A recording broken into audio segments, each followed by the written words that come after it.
I know that you're right there, always right by my side. You're right there, when it's dark, you're my light. You're right there, in the day and at night. You're right there, yeah, no matter what. Thank you, God, you are always there. You're so good and I know you care. You protect me, you love me, yeah. It may be hard to understand it, but you know just what the plan is, so I can believe without seeing it.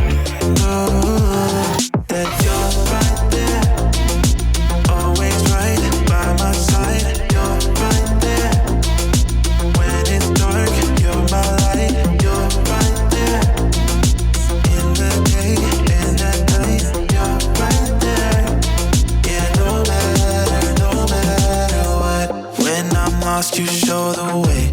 You are with me every day, every place, everywhere. I know that you'll be there. It may be hard to understand it, but you know just what the plan is, so I can believe without seeing it. You're right there, always right by my side. You're right there, when it's dark, you're my light. You're right there, in the day and at night. You're right there, yeah, no matter what. No matter what, no matter what. Yeah, no matter what. I know you're moving, I'm gonna follow. I know you're moving, so I'm gonna follow. Yeah, I know you're moving, so I'm gonna follow. I know you're moving, so I'm gonna follow. You're right there, always right by my side. You're right there, when it's dark, you're my light. You're right there, in the day and at night. You're right there, yeah, no matter what.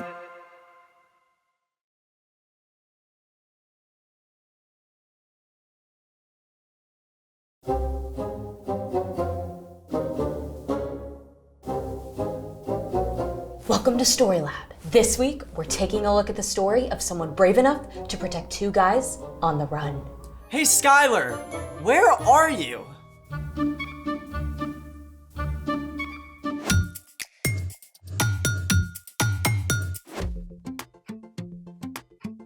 Hey, I'm Skylar. And I'm Sebastian. We're talking about how God can help us be brave when we face difficult things. Do you consider yourself to be a brave person? Well, yes. I mean, it depends on what I need to be brave for. If it's getting up to give a report in front of class, I can totally be brave. If you fall and scrape your knee and need someone to help clean up the blood, I'm your girl. But I gotta admit, there are a few things I'm not quite so brave about, like needles. Hey, Skylar? What? Don't panic, but Get Got it. Whew. Thank you for stepping up. I mean, stomping down. Hey, wait a minute. This is totally fake. And that was not a fake scream. I thought you were being heroic. But you set me up. True. You owe me. Well, also true. How about you get to choose what we get to do today? I know just the thing to explore. Let's discover it. All right, what do you get? Okay, so you protected me from that spider. Chivalry isn't dead. Yeah. All right, but in the wild, there are different animals that actually do protect each other from danger. This I did not know. First up, we're traveling to Africa. Zebras and ostriches. Yep, they're both prey for faster animals who want to eat them. Zebras have great eyesight, but they don't have a good sense of smell. And ostriches have terrible eyesight, but they do have an awesome sense of smell. So they work together. Exactly. The ostriches alert the zebras if they smell a dangerous predator, and the zebras alert the ostriches if they see trouble. That's amazing. Next up, we're heading to the tropics. We found Nemo! But I don't see who Nemo is protecting. The sea anemones. Oh, very cool. Sea anemones sting, but clownfish release a substance to protect themselves, so they can hide from prey in the sea anemones. Well, how do the clownfish help the sea anemones? Well, they attract prey to keep the anemones fed, and the clownfish get rid of harmful parasites that could hurt the anemones. Very handy. Now, if you travel to southern Africa, you can't overlook A meerkat! and a drongo bird. The bird keeps a lookout while the meerkat hunts. If a predator shows up, the drongo warns the meerkat so it can run to safety. But the meerkat usually drops its food, so the bird gets a free lunch. Definitely an unexpected partnership. Speaking of which, it's time for The story before the story. Today we're in Joshua, the 6th book in the Bible. In the beginning, God created the whole world and everything in it, including people. But when people turned away from God, the world was broken, and so was our friendship with God. Still, from the beginning, God had a plan to restore it all. God chose one man, Abraham, and promised to bless the whole world through his family. For hundreds of years, Abraham's descendants, the Israelites, were enslaved in Egypt. Then, God called Moses to lead them to freedom. But in the wilderness, the people turned away from God again and wandered for 40 years. Until God finally brought them to the edge of the promised land. Which is where our story starts. Take it away.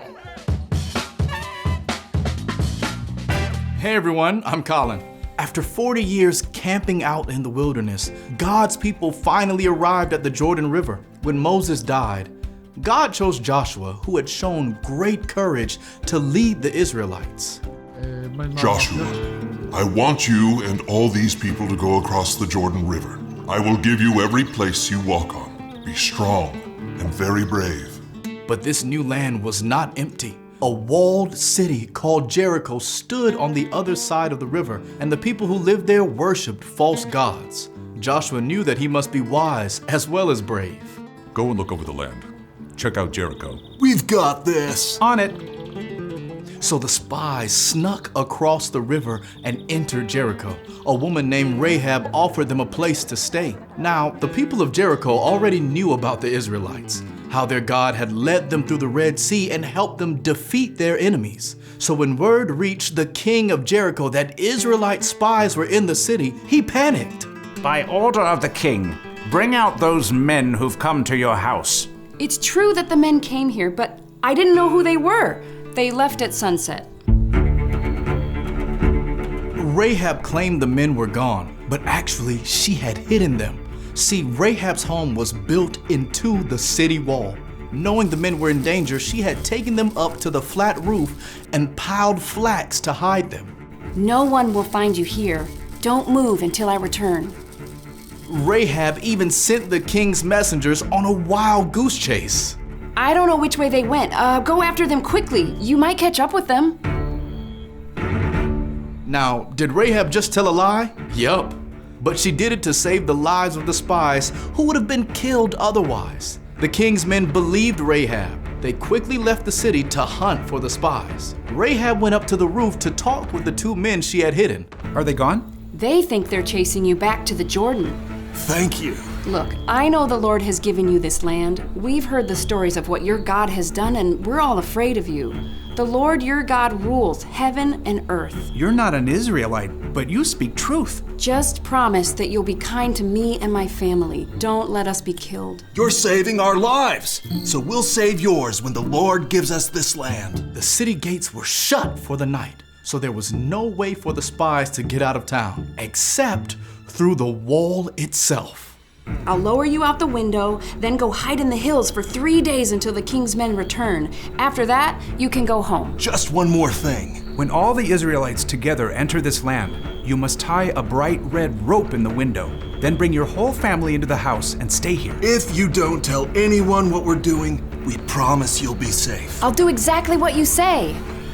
Rahab lowered the men on a rope and they escaped into the hills.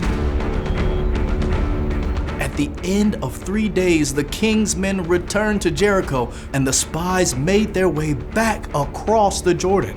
The Lord has given the whole land over to us. All the people are weak with fear because of us.